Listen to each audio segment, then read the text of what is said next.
days a week. So how does it? Sorry to cut you. So how does it work working in a university? Do what? So students have a breakdown and then they just go to you. Like, how does it? Yeah, so students will present with, it could be anxiety. So a lot of the student issues tend to be sometimes social anxiety, having to do presentations. Students come from all corners of the world, and sometimes coming into London. So adjusting to London living, adjusting to life in the UK. London is not not an easy city, so that can present its challenges. So sometimes they experience social anxiety where they feel that they can't, communicate with other people without feeling anxious. Also, a lot of depression. So they might be they are away from home, experience a lot of homesickness. And that can lead to depression, or even like just stress, like prolonged stress that's untreated and not managed will lead to depression.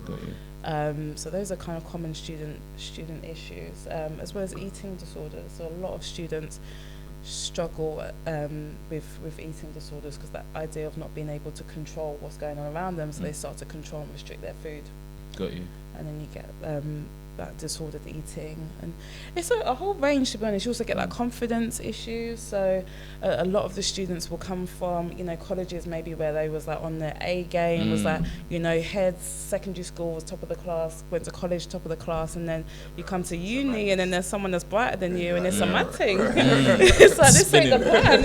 Exactly. So that can cause a lot of anxiety and depression and perfectionism. You get a lot of that at university. So how does someone get referred to you in university? Yeah, so what will happen is it might be that it's picked up from their course team.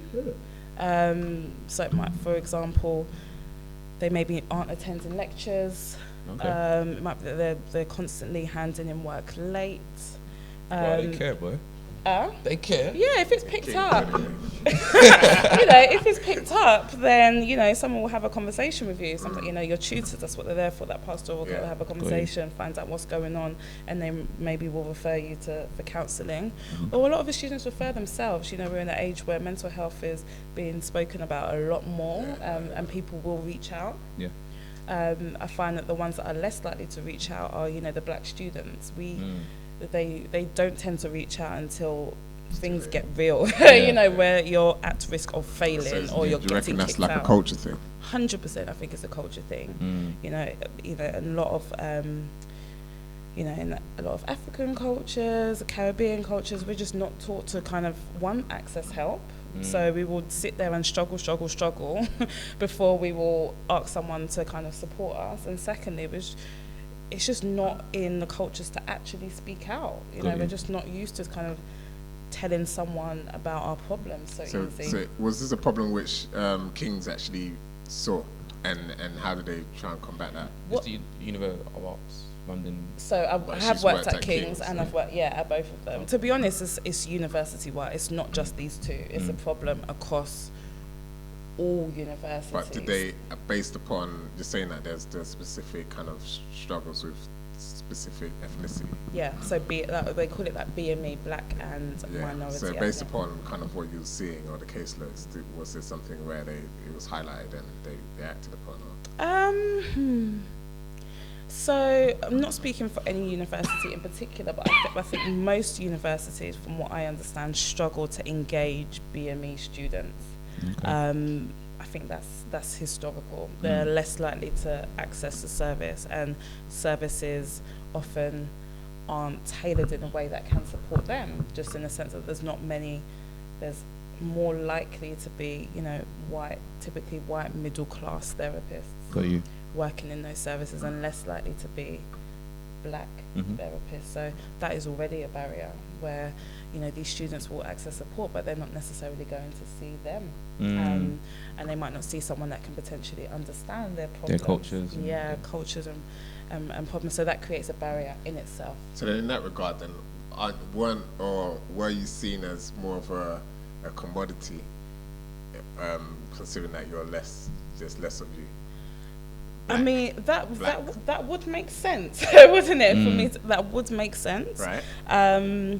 But there's always politics. Okay. You know, so you wasn't seen as that then? Is that what you're saying?